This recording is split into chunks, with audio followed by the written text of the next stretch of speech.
Good evening, everyone. We have in the agenda for tonight to vote to recommend to the full school committee that it approve the amendment to the MOU on remote learning. The floor is open. Let me do a roll call. Ms. Perez, Present. Mr. Collins, Here. and Ms. Hurst. Present. So I'll just give a little background on it and then maybe let Melissa walk us through the MOU. But everything we do requires impact bargaining with every union. So in our remote learning agreement, we've been looking at it, trying to figure out ways to get more synchronous learning time as opposed to the asynchronous time to give the kids more direct instruction and direct contact with teachers. So we figured out some ways to do that, but in order to do that, we just had to get the union to agree. They did meet with us. They did agree this is better for kids. And so we have an agreement here. Melissa can walk you through some of the specifics, but the whole idea was to get us more synchronous learning time as opposed to asynchronous because it's better for kids. Melissa, do you want to give them a quick walk through the changes? Sure. So first, just wanted to mention that the school committee and the SEA had previously entered into this MOU back in September for remote learning. As the superintendent mentioned,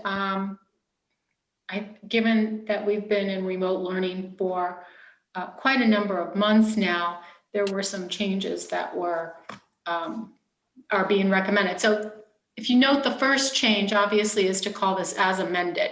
So it's the memorandum of understanding as amended. And once it's, voted on and approved, we can fill in the date with that. So that's the first change. And then, thank you, Stefania. Okay, so this section here is with regard to the instructional expectations. The first part addresses the elementary teaching and learning expectations. And so when you scroll down, it looks like a lot of red, but basically the changes that were made were to provide for more synchronous instruction, that is by the teacher teaching the student. And so the changes, by way of example, the first one in B, teachers will facilitate student engagement in synchronous and asynchronous. That was taken out because if you'll look down below, it's pretty much provides for synchronous. And it says learning activities daily through a combination, this was the part that was added, through a combination of whole group, small group, one-to-one, and independent learning activities as determined by the educator based on student needs. So that was part of our negotiations with the SEA, and we came to a suggested resolution for that one. Oh, and also to let you know, they have already, they have signed the document. So this is, so they've signed off on it, and now it's being proposed to the school committee. So the other changes basically changes, again, in D, talk about how rather than just at least 3 virtual classes with their teacher, they've increased it to at least 4 virtual classes with their teacher, eliminated the 40 minutes of 40 minutes each to allow for more minutes of virtual instruction. So rather than just limiting it to the 40 minutes. So that's, for example, that one science, you'll see similar changes with regard to social studies. Same thing down below in F with regard to specials, the 40-minute was eliminated to allow for additional time. And again, wherever it said both synchronous and asynchronous, it was just for purposes of understanding that what we're talking about here is with regard to learning activities, which will be more synchronous in nature.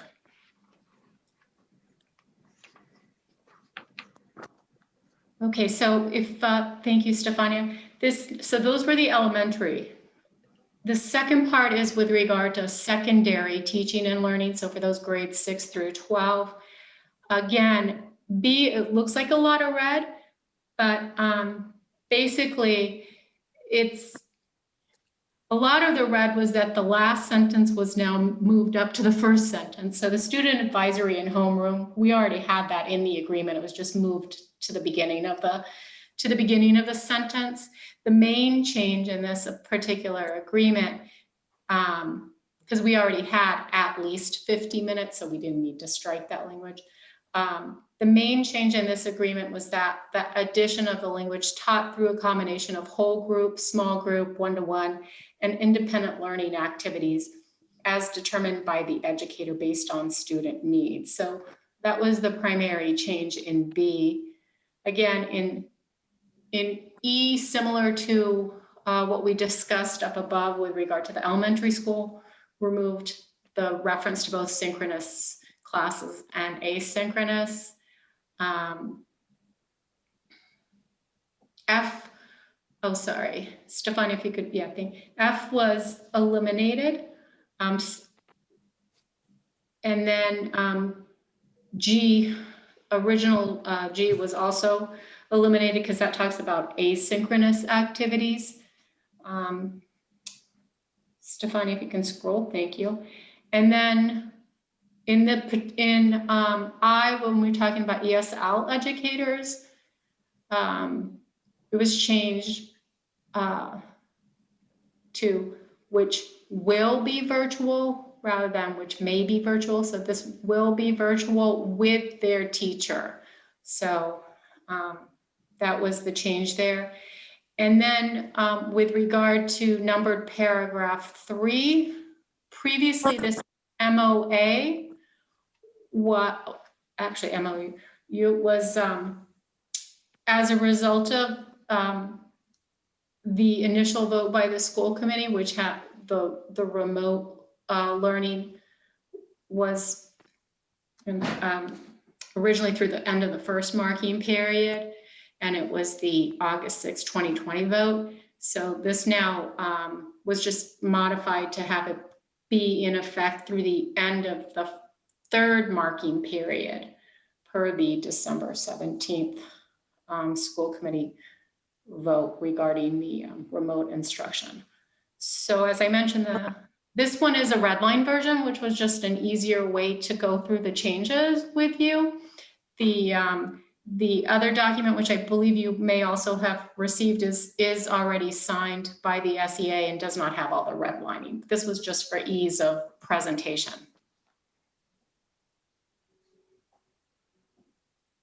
Union was great in the negotiations. They understand we need to, really try to provide and keep learning, keep upping the ante relative to more direct instruction and more synchronous instruction. So they were very cooperative to get this done with us and have been a good partner in all these agreements. So we came to a successful conclusion. Didn't want to sign until we brought it to school committee to agree, and then we can sign on our behalf if the school committee's in agreement. May I ask a question, Mrs. Perez? Yes, go ahead. Thanks. So Superintendent, can you, so in looking, and I'll bring up mine, but under elementary, when it talks about, so for example, C1C, every student must have at least 5. We went from 4 to 5. Where are they cutting, or where are they getting that time from? Like, are we cutting something else, or how? Yeah, good question. We're cutting the asynchronous time, and we're cutting some of the extra PLC time we put in the original agreement to give teachers a chance to plan this whole remote process, because now we've had a lot of planning time and we're executing. But the goal was to get us more synchronous direct instruction time with the kids, because we know that's what they need at this time, because there's a lot of learning loss. So Denise, originally, before we had closed down, the kids were in reading and writing, so ELA for 2.5 hours. Mhm. And so when we started back completely remote, we didn't have them in ELA for 2.5 hours. The 2.5 hours was made up of a minimum of 40 minutes of the teacher doing direct instruction, and then she may have sent them off to go do other things. So we're trying to restore the minutes of direct instruction to the students. And if I can just chime in, we did not actually have to cut any of the PLC or collaboration time. We were able to do this by just eliminating the asynchronous minutes. And we've been able to bring us much closer to what the instructional minutes were when we're open live. Oh, thank you. And so can I ask, was there any feedback or pushback to, so I know that from my child, right, like the asynchronous allows him to work independently, and, you know, he'll get up and go to the bathroom, or, you know, it allows for them to have some, I don't want to say break, but like some sort of a respite.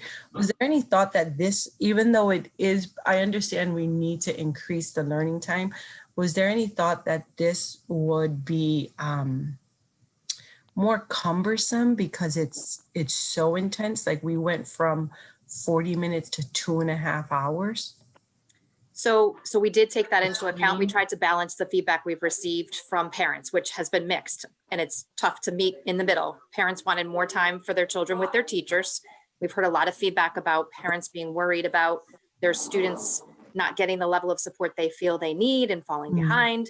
But we also heard loud and clear that parents wanted to have that ability to have that break. So we were able to maintain an hour and 45 minutes midday for students to have lunch and a break from the screen and time for movement. Yeah. And then if you take a look where it lists for especially ELA and math, it's going to be accomplished through a combination of whole group, small group, one-on-one, and independent learning activities, which is exactly what we deliver live. So it doesn't mean that the student is going to be in front of the screen and the teacher will be talking to them for that entire instructional block. It's going to be a combination of that. So there'll be periods of time where the teacher has access to the whole class. Then there'll be periods of time where she may or he may assign something for a group of students to go do independently, while he or she pulls a small group or pulls a student to work one-on-one. And there'll be lots of opportunities as needed based on the teacher's discretion for a movement break. Students are already, as we visit classrooms, familiar with letting the teacher know through those digital icons that teachers are using with students, or by just raising their hand and asking the teacher if they need a break or to step away to use the restroom. Those pieces will still be folded into their school day. Got it. Thank you. That's very helpful. The team did a great job looking at every minute of the day and how we could execute this well, keeping in mind what you said, Denise, but also trying to get as much instructional time as we possibly can, because we know, we're conscious of the learning loss, but there was a nice balance there, and I think they did a great job. So how many breaks does the student have between the time they start the schooling at the end of the schooling? More or less. Defer to Shannon on that one. Yep. The school day still starts, Maria, at 8:30 at the elementary level, and then ends like we always have at 3:30. And then just like we do brick and mortar, each teacher and each grade level will have a schedule that delineates for the students and the teachers what the schedule is for the day in terms of, reading, math, science, and social studies. And then within those blocks, the teacher will plan and work with her students, and she will put them into those small groups and the whole group sessions at her discretion based on their developmental readiness and their actual achievement, and take breaks as the students demonstrate they need them, and break them from whole group to small group and to one-on-one based on what they're showing her as she or he engages with them. Okay. But they also built in that long lunch break, which the kids need with so much screen time activity. We were able to recapture the synchronous time, but still keep that break in the middle of the day to help the kids through the day also, which a lot of families seem to enjoy. Thank you. Any other questions? I have one more. How will this look different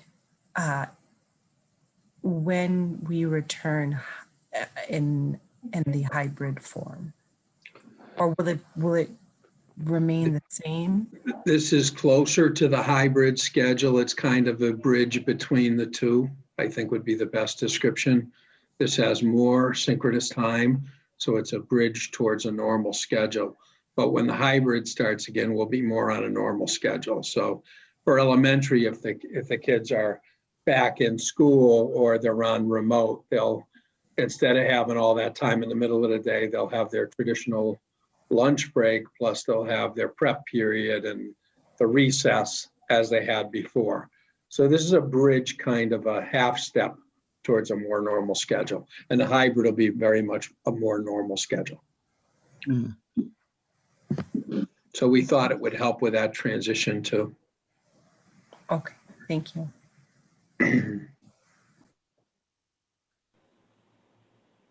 Any other comments or questions? I'm surprised you were able to get it done as quickly as you were. Yeah, they've been, I will tell you that we've been meeting every week just to resolve problems and flush through everything. And really, I will tell you, they've been amazingly cooperative. And we're really, the relationship's been very, very good. A lot of give and take. And I think we've been coming to some really good agreements. And, you know, we're already starting working on the hybrid agreement as well. And I've been extremely pleased with the progress. Mm. So what's the next step? I would make a motion that we recommend the amended MOU to the full board. Check. So recommendation, motion on the floor by Mr. Chris Collins and second by Denise Hertz. Roll call vote. Ms. Perez, Yes. Mr. Collins, Yes, and Ms. Hurst. Yes. So next step, I'm kind of tired. This is my third Zoom meeting since 2 Third, o'clock. try 7. Oh my God. Just need a motion to adjourn, Maria. Yeah, So we're almost there, Maria. motion to adjourn. so moved. First. Did I hear a second? I'll Second. second it. Okay. All right. Roll Thank call. you, everyone. Let me just call a roll. Ms. Perez, Yes. Mr. Collins, Yes. and Ms. Hurst. Yes. Thank you, everybody. Thank you, everyone. Thank you, Thank you. Maria. Get some sleep. Yeah. Yes. Yes. Bye-bye. Everybody. So Bye. long.